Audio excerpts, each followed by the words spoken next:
नमस्ते बच्चों, कैसे हैं आप। उम्मीद है अच्छे ही होंगे। तो बच्चों, आज मैं अपने इस वीडियो में दूसरा करवक आपको समझाने जा रही हूँ। पहला करवक मैंने इसके पहले वीडियो में समझा दिया है और उसी वीडियो में मैंने आपको करवक का अर्थ भी समझा दिया है। तो इसलिए अब इस करवक में मैं इस वीडियो में सीधे करवक का अर्थ आपको समझा रही हूँ। तो बच्चों, ये जो दूसरा करवक है ये मलिक मोहम्मद जायसी की रचना पद्मावत के अंतिम छंदों से लिया गया है, जिसे पद्मावत का सारांश भी माना जा सकता है। तो देखिए, कवि कहते हैं, मोहम्मद यही कवि जोड़ी सुनावा, सुना जो प्रेम पीर गा पावा। तो बच्चों, सबसे पहले तो आप इस प्रेम शब्द को ठीक कर लीजिएगा। आपकी किताब में गलती से प्रेम हो गया है, आप इस प्रेम को प्रेम कर लीजिएगा।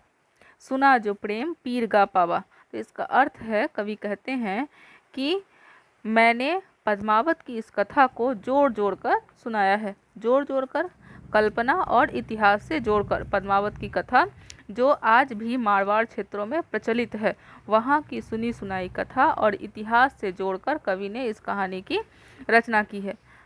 और कवि कहते हैं कि मैंने जोड़ जोड़ कर इस कहानी को बनाया है। जिसने भी इस कथा को सुना उसे प्रेम की पीर की अनुभूति हुई। प्रेम की पीर क्या होती है, इसका ज्ञान उसे हो गया। जिसे मेरी यह कथा सुनी वह प्रेम की पीर की कथा का प्रशंसक बन गया। कवि कहते हैं, जोड़ी लाई रकत कै लेई, गढ़ी प्रीति नैन जल भेई। कहते हैं, इस कविता को मैंने रक्त से रक्त की लेई लगाकर जोड़ा है।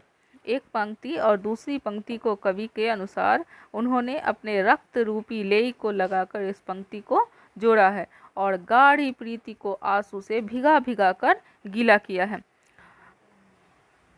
और तीसरी पंक्ति अगली पंक्ति है, जिसमें कवि कहते हैं, ओ मन जानी कवित अस किन्हा, मकु यह रहे जगत मह चिन्हा। कवि कहते हैं, और मैंने यह जानबूझकर ऐसा किया है, जानबूझकर मैंने इस ऐसी कविता की रचना की है ताकि जब तक यह संसार रहे तब तक यह चिन्ह बनकर यहाँ पर रहे और प्रेम की यह पीर की कथा संसार में अमिट रहे। इस धारणा को मैंने ध्यान में रखते हुए पद्मावत की यह कथा लिखी है। कवि आगे कहते हैं, कहाँ सो रतन सेन यस राजा, कहाँ सुवा असी बुद्धि उपराजा। कहते हैं कि आज ना तो रतन सेन जैसा वह राजा है और ना ही वह सुग्गा है जिसने उनके मन में ऐसी बुद्धि उत्पन्न की जिसके कारण वे पद्मावती के रूप पर मोहित हुए। कहाँ अलाउद्दीन सुल्तानु, कह राघव जई किन्ह बखानु। कहते हैं, कवि कहते हैं कि और अब ना तो वह अलाउद्दीन सुल्तान जो पद्मावती के रूप पर मोहित हुआ था, ना ही वह अलाउद्दीन सुल्तान है, ना ही वह सुल्तान अलाउद्दीन है और ना वह राघव चेतन जिसका वर्णन कवि ने पद्मावत में किया है। कह स्वरूप पद्मावती रानी, कोई न रहा जग रही कहानी। कहते हैं कवि कि और ना ही आज वह सुंदर स्वरूप रूपवती पद्मावती रानी ही है, इनमें से आज कोई भी जीवित नहीं है। इनमें से जिसके बारे में कवि ने इस करवक में बताया है उसमें से कोई भी आज जीवित नहीं है। आज क्या जीवित है, लेकिन आज उनके यश हैं, उनकी कीर्ति है जो पद्मावत के रूप में कहानी बनकर रह गई है। कवि आगे कहते हैं, धनी सो पुरुष जस कीर्ति जासु, फूल मरे पर मरे न बासु। कवि कहते हैं कि फूल झड़कर नष्ट हो जाते हैं पर उसकी सुगंध शेष रह जाती है। इस पृथ्वी तल पर वही पुरुष धन्य होता है और वही पुरुष अनंत काल तक जीवित रहता है जिसकी कीर्ति और यश का गायन दुनिया करती है।